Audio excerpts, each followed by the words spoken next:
ম্যাডামের ব্যাগের ভিতরে এটা কি পড়ে আছে? আরে এটা তো দেখছি পারফিউম, আমি একটু লাগিয়ে ফেলি। বাহ, আমার গা থেকে তো অনেক সুন্দর গন্ধ আসছে। কিরে বন্ধুরা, তোরা কেমন আছিস? কি হলো, তুমি কি অসুস্থ হয়ে পড়েছো?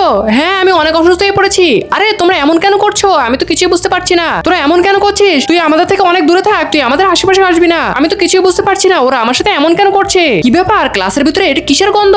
বাচ্চারা, ক্লাস থেকে এত বাজে গন্ধ বের হচ্ছে কেন? এই ভাইয়া, তুমি কি ক্লাসের পরিষ্কারটা ভালো করে করো না? ম্যাডাম, আমি তো পুরো ক্লাসটা সুন্দর করে পরিষ্কার করেছি, তাহলে এত গন্ধ কোথা থেকে আসছে? আমি কেন কোনো গন্ধ পাচ্ছি না? আমার নাকের কি হলো? ম্যাডাম, আমাদেরকে বাঁচান, পুরো ক্লাসের ভিতরে একদম গন্ধ হয়ে গিয়েছে। আপনার ক্লাস থেকে এত বাজে গন্ধ বের হচ্ছে। দ্রুত এখান থেকে তোরা পালিয়ে যা যদি বাঁচতে চাস। ম্যাডাম, আমরা কি করব? গন্ধ তো বেরিয়ে যাচ্ছে। ম্যাডাম, আপনার ক্লাসের এমন কেন অবস্থা? আপনার ক্লাসের ভিতর থেকে এত পচা গন্ধ বের হচ্ছে কেন? কালকে থেকে তোমরা ভালো করে গোসল করে আসবে। আরে স্যার, আপনি তো কিছুই বুঝতে পারছেন না। গন্ধ তো সিমরানের গা থেকে আসছে, আমার গা থেকে তো কোনো গন্ধই আসতে পারবে না। আমি তো ম্যাডামের সেন্ট মেখেছিলাম। আরে পাগল, ওটা তো কোনো সেন্ট ছিল না, ওটা তো গন্ধওয়ালা পারফিউম ছিল। প্রিয় মাকে নিজের জীবনের থেকেও বেশি ভালোবাসলে সাবস্ক্রাইব করো।